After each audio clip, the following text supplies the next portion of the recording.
protect it against damage like scratches, chips, impact, fractures, or total loss.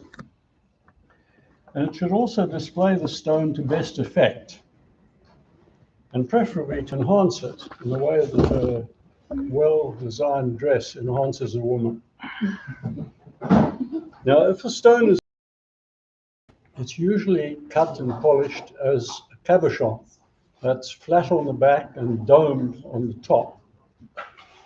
And settings that are appropriate for cabochons are bezel settings. Now, I've got a couple of examples of bezel settings here. This is one which is partially completed, and this one, which are bezel settings. What's a bezel? Well, a bezel setting has a plate at the back, which is flat, and it has a rim of a metal strip, that's called the bezel, which can be round, but it actually must be appropriate to the shape of the stone. And these are bezel settings. The trouble with a bezel setting is that in order to hold the stone, it has to be bent over to hold the stone. It's got to be bent. The trouble is that if you push it in here, it wants to pop out there and there. And one way of overcoming that problem is to cut the bezel quite frequently with a saw and converting a strip into a series of prongs, like fingers. And then they can be individually bent over without popping out anywhere else. Now, the indigenous silversmiths of Mexico and the far west of America, they used to use that system. The trouble with cutting the bezel, it's time consuming, and it's actually difficult to make the cuts at a regular spacing. If the spacing is not regular, it doesn't look good.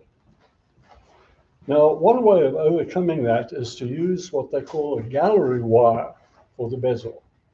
Gallery wire is a machine-made wire which has a set of prongs all the way along it.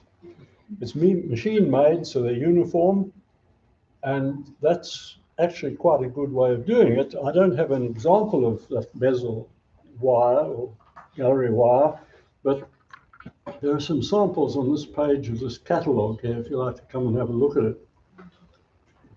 So that's still a little bit of flat underneath, and then it's got basically it's a strip with a lot of prongs ready-made. and you saw it to the back. Yeah. The difficulty of working with a gallery wire is you've got to avoid melting the prongs when you're soldering it onto the back plate. That just takes a bit of skill in soldering, but it's not difficult to do. Do you use different thickness of, is there always the same thickness with the wire and the back you use, or? Well, the back plate, I use 1 millimeter back plate for the back plate. It's fairly strong. That's what, it's 18 gauge, if you like. But I always work in millimeters, so I'll try and convert for you. The bezel strip, I usually use 0.5 millimeter, which is, I think, 22 gauge. Gallery wire is a little bit thinner than that, but it's still in the same order, so it's about the right thickness. Now, there's another easier way to overcome the problem of a bezel strip, bezel setting, and that is to just glue the stone into place. And I'm lazy, so that's what I normally do. And here is an example of a bezel setting where I haven't fixed the stone in yet, but I just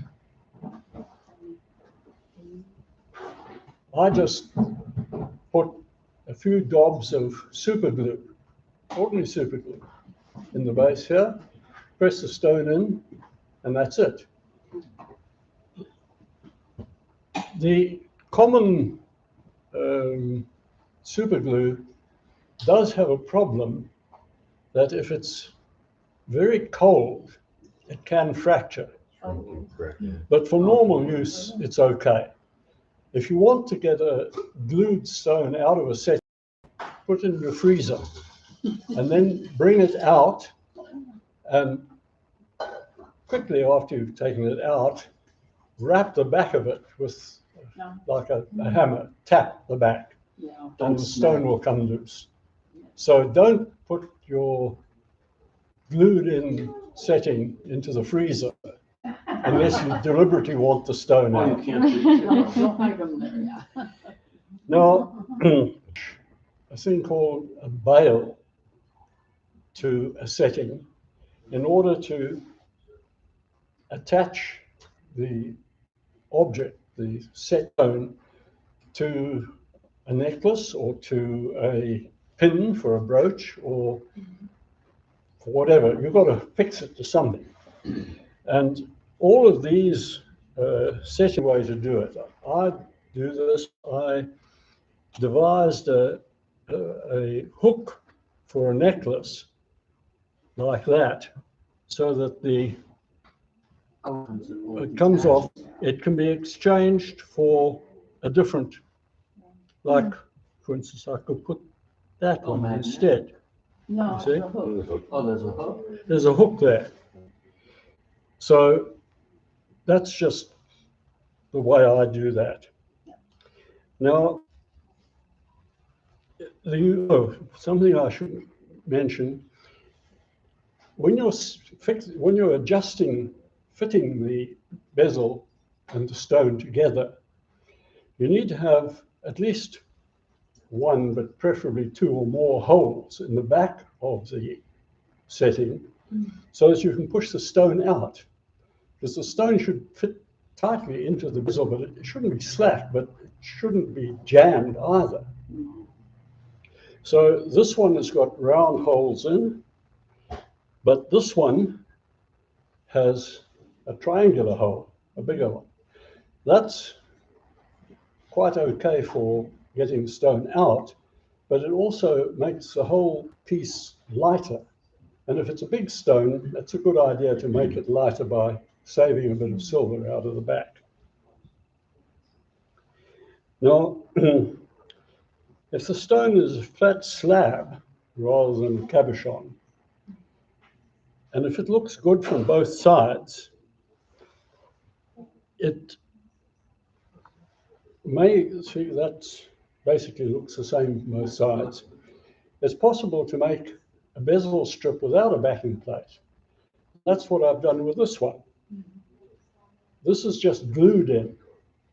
It's got to be a good tight fit, and the bail has got to be attached before you fit the stone into it. But that's an appropriate setting without a back plate. It's just a bezel without a back plate. Now, put that back there.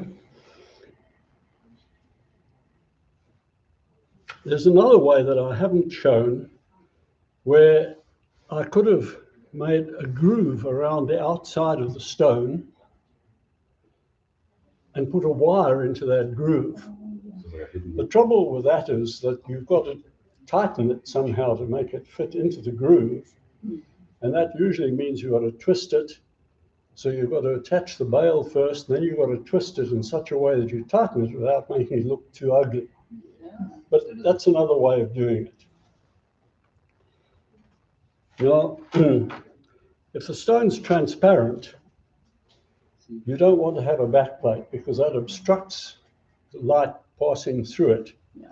So here is a stone. This is the one that I showed soldering a few months ago. And this has just a wire around the outside to protect the girdle of the stone, and it has small prongs at each corner, but they could be other places as well, which are gripped, bent down over the stone to hold it in place. Secure. So that's how one would deal with a transparent stone, but the stone, the form of the stone is in fact a cabochon. It's still flat on the back and rounded on top.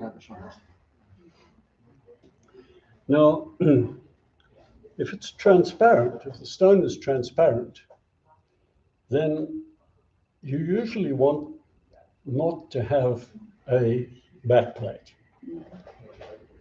Because transparent stone, you want to take advantage of the light passing through the stone and reflecting inside the stone, and that gives it sparkle and light.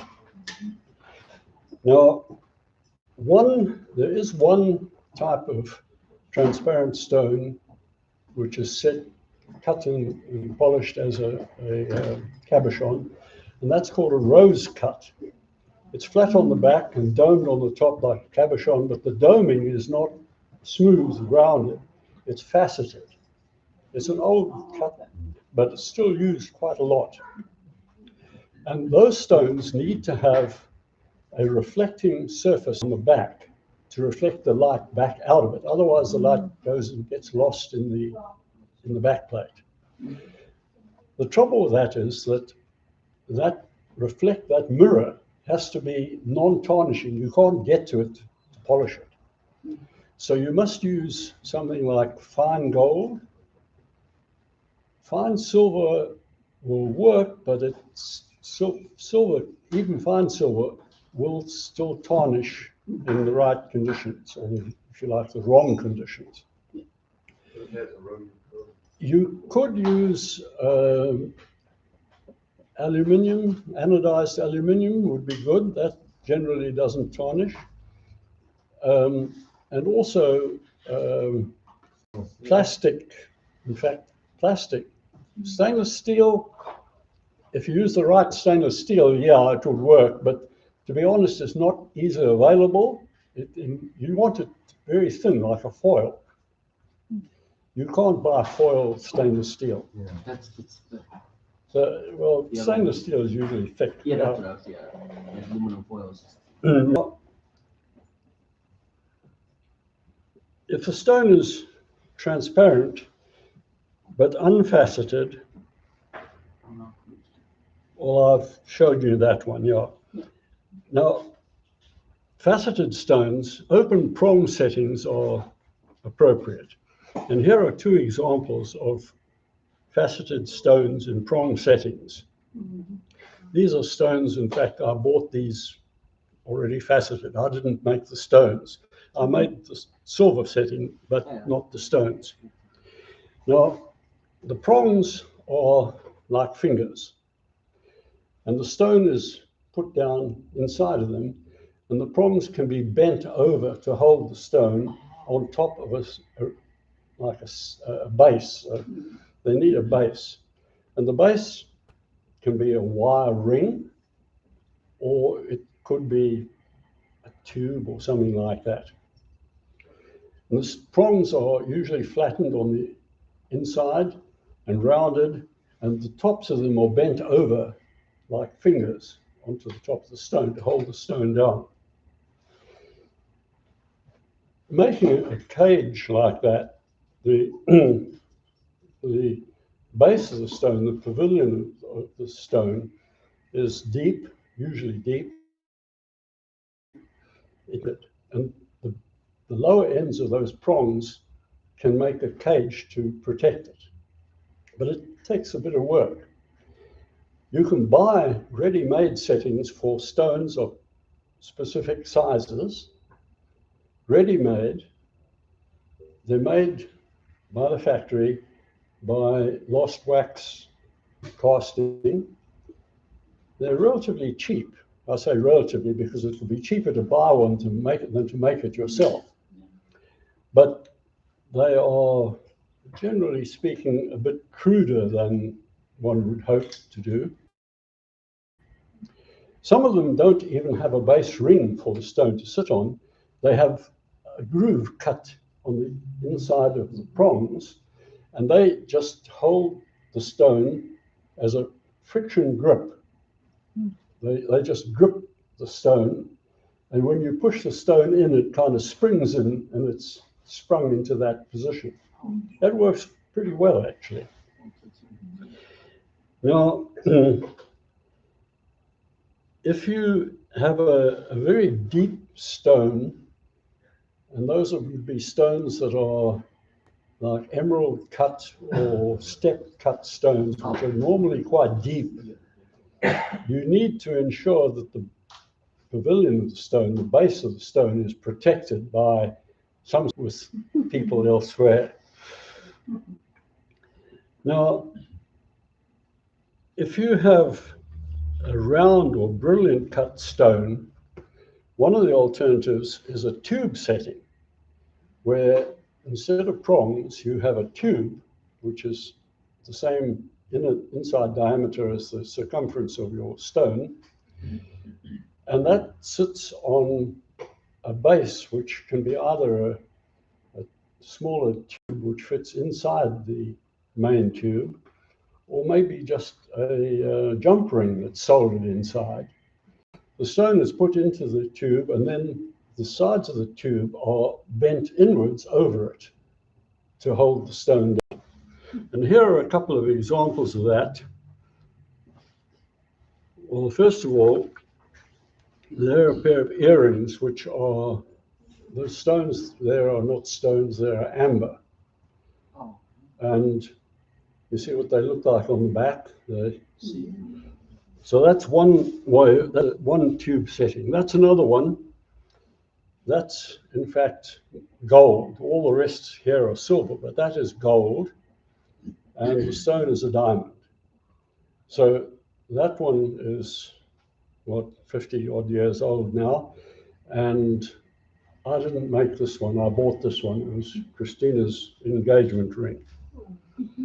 Now, this is an amethyst, and the setting is sterling silver. And this one I made entirely myself. I faceted the stone and I made all the silver. But it's the same principle. It's basically a tube with a very short tube, and most of the pavilion is open, as you can see. Now, if you have several small stones, you can solder those tubes onto a backing plate to make an arrangement. I'm sorry I don't have an example of that. I've made some like that, but they've all been given away, I'm afraid. Now, if the stone is quite small, like well, look at these two. You can enhance the stone by making the backplate bigger. And here, these have been done in exactly like that. The backing plates are larger. You're making a sort of a halo around the stone. That one has been done with a plate, which has just been formed. It's been hammered and formed. You can see the shape of it. Just basically to make a small stone. There's a small stone which you put into a setting, and it becomes a larger object. So it gives you something to look at. Yeah. Look, you can make, instead of plate, you can make a filigree, shape with wire around it. For some of the tube settings, would you use a core bit to like make the stone the same size by using a core bit to cut the stone?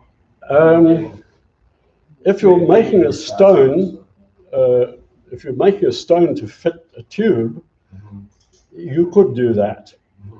But usually, if you're going to buy a stone like I did, you will buy a stone which has been calibrated. It's been cut to a specific size. And then you can buy a tube of the right size to fit it. It's easier to make a tube to fit a stone than to make the stone fit the tube. Yeah. If it's a faceted stone. If it's a cabochon stone, it's not difficult, but with a faceted stone, it's easier to make the tube fit the stone than the other way around. Yeah. Now, there is one type of setting that I haven't mentioned so far, and that is what they call pave, or paving. That's a technique in which you have a number of small square stones are set into a flat or curved, slightly curved surface, literally paved with, the metal is paved with stones. That's done by using a graver, it's like a sharp chisel, which is pushed along the line of the edge of your paving, and that creates a groove and at the same time pushes up a sliver of metal above the surface. Now, you then take stones, which are really tiny, usually they're like 2 millimeters or even less, and they are placed in that groove. The pavilion of the stone goes into the groove, and you then bend that sliver over the top. Now, it sounds difficult, and I assure you it is. I've never even attempted that, let alone achieved it. But if it's properly done, it can be great. You can buy such jewelry settings. They call channel setting. Well, you can do it with a channel setting as well, but with a channel setting, you've got to ensure that there's a groove in the channel to take the pavilions, or you've got to have rose-cut jewels. Yeah. Either will work. Now, let's see. Talked about enhancing the size of the stone. Oh yes, if the stone is an irregular or what they call a boulder shape, you can take the stone and then enhance it. Well, no, not enhance it. You can protect it and hold it in position by making a setting which is formed, it's riveted over the stone to hold the stone in place. The stone's not, that one's not glued in or anything, that's just held in by the wires which have been pushed together, and then the frame has been riveted together to hold it all together. So that's a sunstone, and that's one way of holding a boulder stone. Another way of holding an irregular shaped stone is to hold it in by wire wrapping. Now, this isn't actually wire wrapping, but it's kind of approaching that. That's a piece of coral.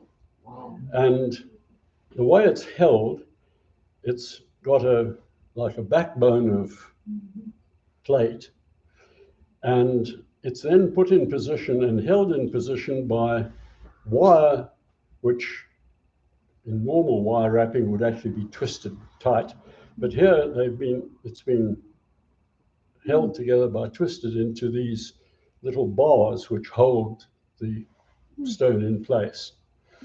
That's a specific piece made for that specific bit of coral. So, you know, if you've got a really odd shaped stone, that's one way of holding it in position. Another way of holding a stone in position is to use a prong setting. That's basically a prong setting, or a bezel setting. That's a bezel setting. And you make it float in the middle of a setting, a back plate. And it's held like that, so it appears to be floating in the middle of the hole. And that's done by fixing the wires to the back plate. Nobody ever sees the behind. Well, if the wires are set back, they are, you see that's also set back. they're set back so that they are not as visible. You could even go to the extent of patinating those wires with liver of sulfur to make them black. But to do that, you've got to be careful because you don't want to get the backplate itself blackened, and it takes a bit of skill to do that, but it's possible. Now, there's another way of holding the stone in place, and that's by just bending a wire or wires or prongs. And here are an example of hematite beads which have been held in the middle of like a reflecting hemisphere. The wire goes through the bead and it's been pushed through a hole at the base there and then bent over at the back. And that's what holds those together. But that's another way of holding a stone in place. And finally, I can tell you about this, which is not a stone, actually. This ring, what appears to be a stone, is actually a piece of engraved iron. And this one, again, this is not my own manufacture. The ring here is silver, but that's from one of my ancestors. And the stone is, stone in inverted commas, is a piece of iron which is engraved with, in this case, with the coat of arms of Poland. And it's been fixed in a place where one would normally have a signet stone of some sort. Can you see it? It's like one of those wax rings that they would put on letters and stuff, the signets. Like a seal. Yeah. Like a seal? It's like a seal, yeah. Oh, Yeah. those all like when they go like. Could be used as a seal. Yeah. Yeah. Now, just before I'm finished, But it shows a lot when first of all, you'll see. with any of these things, they should be, the contact with cosmetics should be avoided as much as possible. Cosmetics generally contain sulfur, and they generally encourage tarnishing. Fine gold will not tarnish, but lower carat gold does, because the copper content is what tarnishes. And with the lower the carat goes, the worse the tarnishing problem is.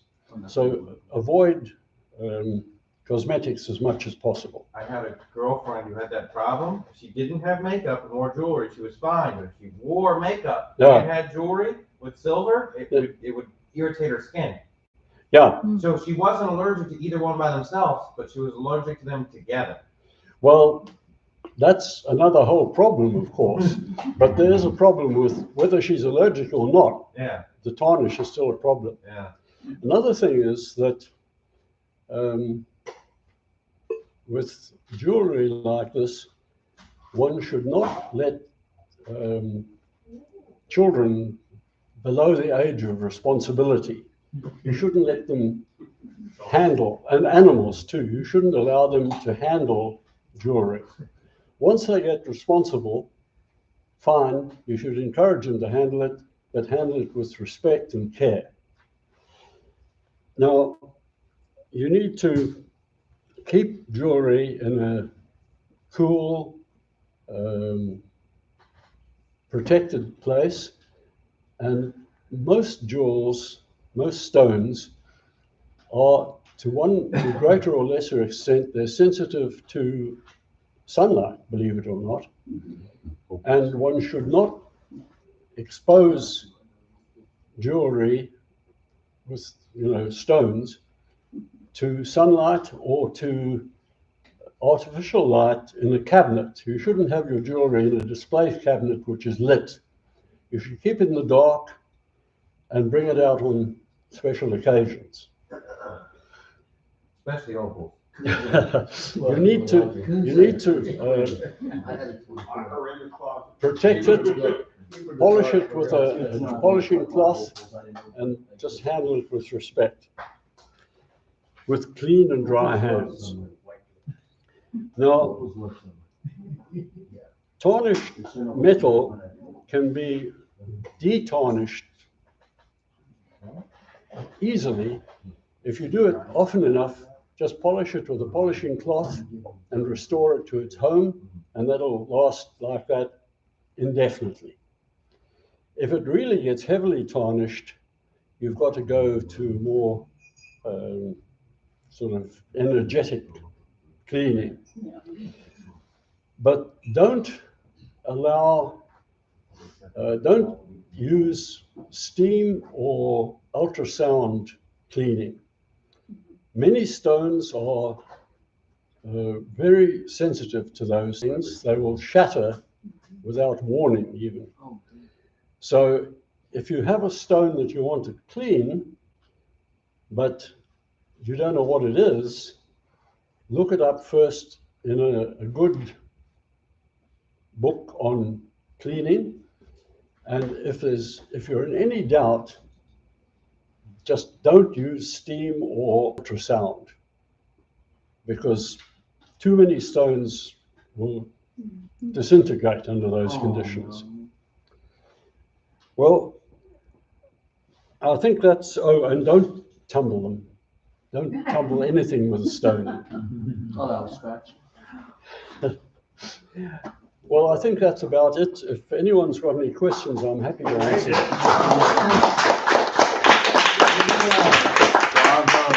Couple comments. Any questions for Dick first? Silver polish is bad for certain stones too, right? Like I know pearls, you can't put pearls in silver polish and stuff like that. There's a couple others.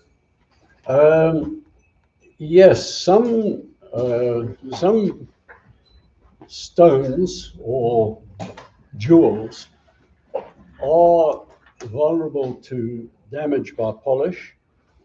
In general, if you don't know the stone, if you don't use that polish. Another problem with a lot of stones are actually slightly porous, and some of the polishes can get lodged in those pores and you can't get it out.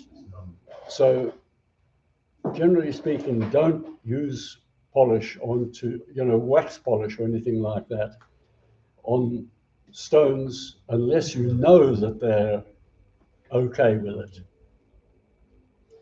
All right. Any other questions? How many years have you been doing this? About 20 years now. Okay, so Longer. long. If you had to say, longer than 20 years, you seem like an expert. He's a silversmith. I'm not an expert. Do you have your own tools at home? Yeah, yes. Do you have your own shop on Etsy, or do you sell your stuff? I have my own tools, but I generally don't sell these pieces. I have sold a few to in response to special requests, but generally speaking, I used to make these for my wife. Now she's gone, I give them as presents to friends for birthdays and Christmas and that sort of thing, to my daughters-in-law, to my granddaughter. I can sell them, but generally speaking, I don't. I don't try to sell them. You do this as a hobby, and you love it. Yeah, I started doing it because I was challenged by a lady who was the head of the jewelry department at the Durban Institute of Technology, it's called now, Technical College. And she challenged me, basically. I hear an accent. I had said, looking at a jeweler's window, I had said that I could do better than that. And she challenged me. And so I went and I proved that I could do better than that. And that's how it started. Because someone like me looking at this, like, I don't know anything about this. I just started. So I'm just like, whoa. And you make me fat. And I'm interested in what you do. And not like, what are you saying? A lot of this is silversmith. Yeah. Outside classes. Yeah, this is not. Oh, I know he did. I thought, and they make it look so easy, but it's probably not that easy. To be honest, it is quite easy. You just got to know how to do You it. just got to know what you're doing. Yeah, After it's exactly. done, it's easy. Or I could, just pay, hey, do this for me. I don't have time for it. I'd like to talk Could you about do it? one other type of setting. A couple other settings we didn't talk about. Bead setting is one, in which you're doing a string of beads to hold the stone in position. Another situation I run into is situations that I have a member in the West Palm Beach Club who wants me to cut stones for her. So she likes stones that are big, humongous things. And two examples are these big jade crosses or this carved charoite feather. And you do that in the. Yeah. So yeah, I want to learn. Yeah, well, we can teach you to do these in the shop. One of the things with these is if you were trying to do a setting around that, you detract from the look of the stone. If I frame that with silver or gold, it might look good, but it might look other than what you're trying to do. So what she likes is to run the chain so that the chain or the bail could go through. So she can hang these with a chain without having the metal around it, which is what she wanted. Same thing on this one. She wanted to just see the feather and not a setting. So that's another way to do it. One other announcement, if you want to take a look at this, this is a faceted stone that I just finished in the shop. You can pass it around. It's really pretty. So topaz. Oh, topaz. That's crazy. There is going to be a sale. In the past couple years, 2 years, we've had a sale. We call it the Ron Bass sale. Ron Bass is a West Palm Beach Club member. He lives up in Port St. Lucie, so it's an hour-and-a-half drive. But he's had tremendous sales out in his front yard. You go to his house, his garage, his floor-to-ceiling stones, front-to-back stones, side-to-side stones, solid. It's just that much stuff. He pulls Anything, enough out to have a everything. sale and Of close like, the door and so have there's it like the again. cuts, like So- cut stones. Yes. He specializes What he's in doing. collecting specimens, so it's mainly, specimens like you see out front here. Yeah, I'm going to. He does have slabs. He has jars of opals that he sold. No. There's all sorts of things usually. Now, When is whether he that? still has them, I don't know. This is the third year he's been doing it. The past 2 years, it's been 2 days on the weekend, Saturday and Sunday. This year, he's going Friday, Saturday, and Sunday. What is it? It is October 28th, 29th, and 30th. So it's the week after the picnic. It was also the same day as the Port St. Lucie show. And they're in the same location, his house, Port St. Lucie show. So if you drive up there, you can go to his stuff, see what you can find. You don't like what you have, you move over to the Port St. Lucie sale and That's see also the weekend of the GL and W show in Kissimmee, Is it? that weekend. And it all supports the. No, this is for him, not us. No. Has nothing to do Oh, with it's it. just a buddy. Yeah, it's just just another really It's club. just a good sale. Yeah. It's a really Find good sale good of cool stuff. stuff. It's, Oh, things are like, I've gotten some really nice specimens out of there. I've gotten some real nice slabs, What day Um, is this? Friday, Saturday, Sunday, 28th, 28th 29th, through and 30th. It only takes cash, right? He only takes cash. okay, that's good. It's running from 8 a.m. till 4 p.m., rain or sun. And what else? He also, in past years, has had a neighbor who comes over with a smoker, and so he's smoking meats and sausages and hot dogs and other things. And you're buying this stuff, and at the same time, you got food, What is the address? which is nice. Address is on this sheet. I printed 5 of them, so anyone who wants to go can grab Can you one. say it aloud? Huh? Can you say it out loud? I Yeah. can, but it's easier to pick up the paper. It's for this. Okay, out loud, it's 2251 Southeast Montauk Street, Port St. Lucie. Zip is 34952. Also up there, not far from this house and where the show is being held, is a real good restaurant.